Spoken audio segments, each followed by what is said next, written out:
Hi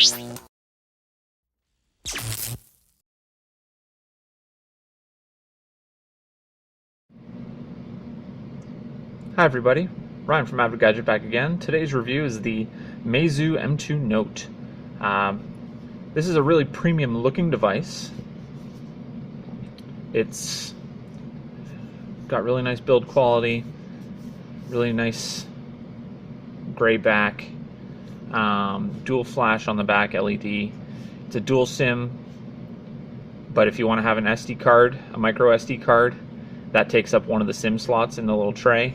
It's a MediaTek MT6753 processor, which is an octa-core processor, but it's a downclocked sort of kid brother processor to the 6752. And when it comes to benchmarking and things like that, you do definitely note a difference. If I load up the gallery here, if I can find it. This is why I dislike the Flyme operating system, or the default launcher that comes with it. So let's go here, and there we go. So if you can see here, in performance mode,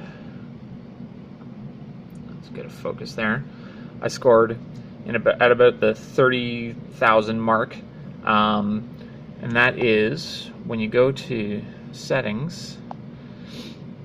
In the battery saving mode, there's power saving, which is super low power, balance mode, and performance mode. And that was in performance mode that I got 30,000, which is the least battery saving mode. So it really is something you gotta be wary of. This isn't really a gaming phone at all. You do get a good bit of lag, even in sort of games like CSR Racing, which doesn't take a ton of CPU power. So, having said that, for a day-to-day smartphone use, you actually don't really notice too much the lower powered processor. One thing I do notice occasionally when I was using it was you take a picture, go to the gallery, there's a tiny bit of lag there. It's not too bad, but it's there. And I definitely noticed it coming from the Lenovo K3 Note and the Ulefone B-Touch 2, both of which have the 6752 processor. So it's there, but for what you're paying, it's not too bad. So this is a 1080p display. It's got a Mali T720 GPU, 13 megapixel back camera. The front camera is 5 or 8 megapixels. I can't quite remember, but it's not very good. Yeah, 5 megapixels. There we go. It's got Android 5.1 using the Flyme operating system, which is Meizu's custom version of Android. It's okay.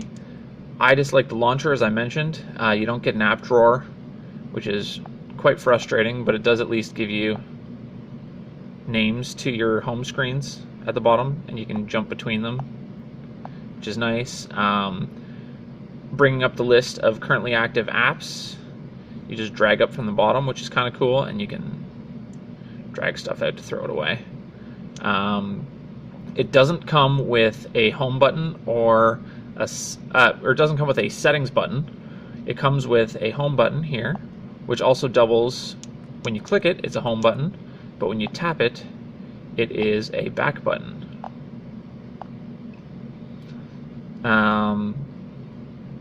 And this is sort of becoming more common, and Android handles it fine, not having a menu button. All the apps really just add a let's see if I can find one that doesn't normally have a settings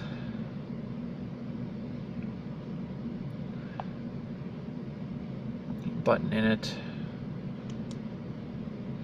Well, regardless, any app that normally requires you to use the sort of menu button all it does is just add another button somewhere in the screen, and you click that instead. It's not too bad. You get used to it pretty quickly. And the settings is sort of the biggest place I notice the difference with Flyme. And just trying to find where everything is. One super nice thing though is if you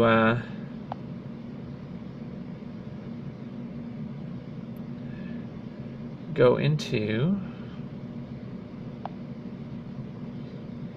you have to create a Flyme account to get to this part, but system privileges, boom, right there. You can root the phone without having to do any crazy shenanigans. So that was really nice. It comes with a little bit of bloatware. The security app that comes with it is kind of a pain. I froze that with Titanium Backup after rooting because I really didn't particularly like the way that it kept just killing apps in the background, and maybe it needs that for performance, but I really just found it quite annoying. So what else do I have to say about it? Yeah, gaming, it's not fantastic. It's a little bit laggy. The day-to-day usage is pretty good. Battery life is pretty fantastic. I get easily a full day's usage, if not more, including gaming. And I think, well, obviously that's to do with the slower processor. That really helps. And yeah, other than that, build quality is really nice. It looks premium. Doesn't have any real flex. It doesn't have a removable battery. I had something in my head that I was going to mention, but I've completely lost it because I'm getting old and senile.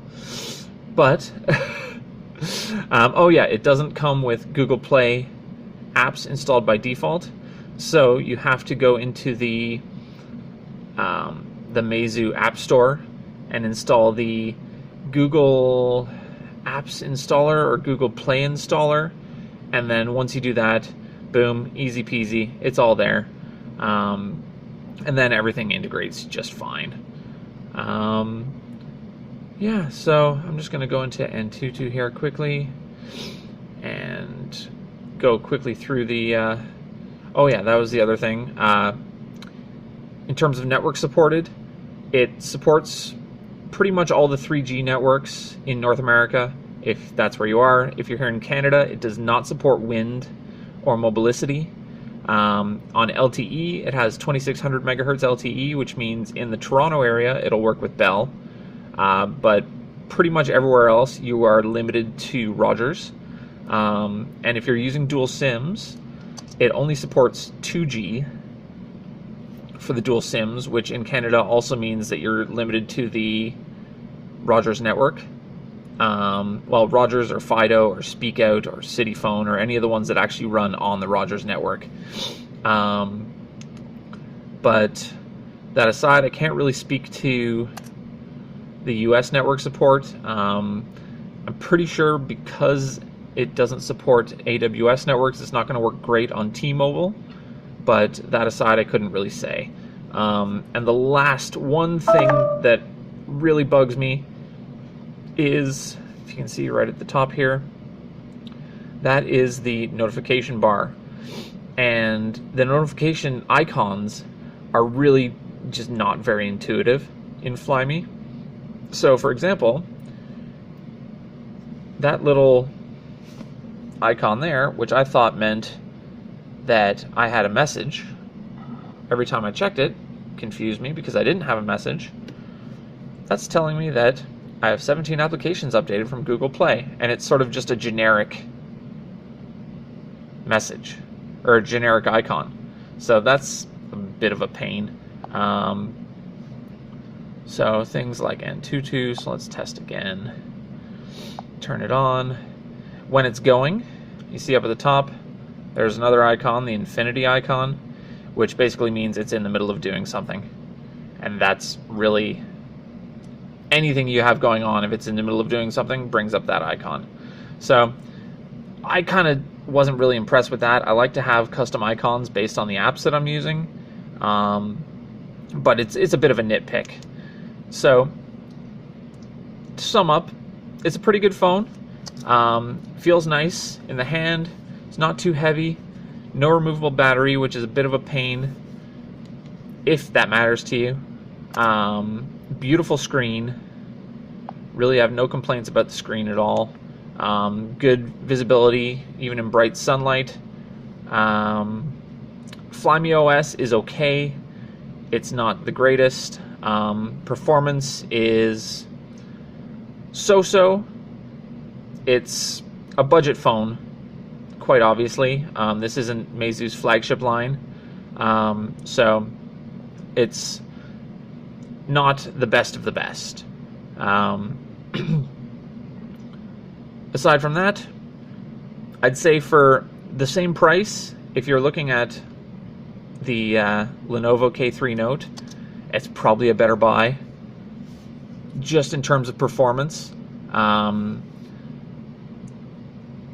Obviously the styling on the Meizu's a little bit nicer with the unibody construction, but the performance on the K3 Note is significantly better. And on top of that, it also has removable battery and has a slightly better camera and just amazing support from Lenovo in terms of software support. They're constantly releasing updates for it. But to be fair, I've had this phone for 2 months, and there's been 2 updates to the OS, so that's not too bad. Nothing to shake a stick at, as the saying goes. But there you go. That's my review. I've been trying to cut these down, so I'm not rambling on as much. But because of that, it means that I tend to forget stuff. So if I've forgotten anything that you really want to know, just give me a shout in the comments below. And make sure that your Google Plus account is set up so that people can respond to you. Because if it's not set up that way, then you're not going to know that I responded unless you come back to the video. And I've had a few people where that happened recently. So thanks again for watching. If you like my videos, please share them. Please subscribe. Please pass along to your friends, because the more people that view, the easier it is for me to get more phones to review.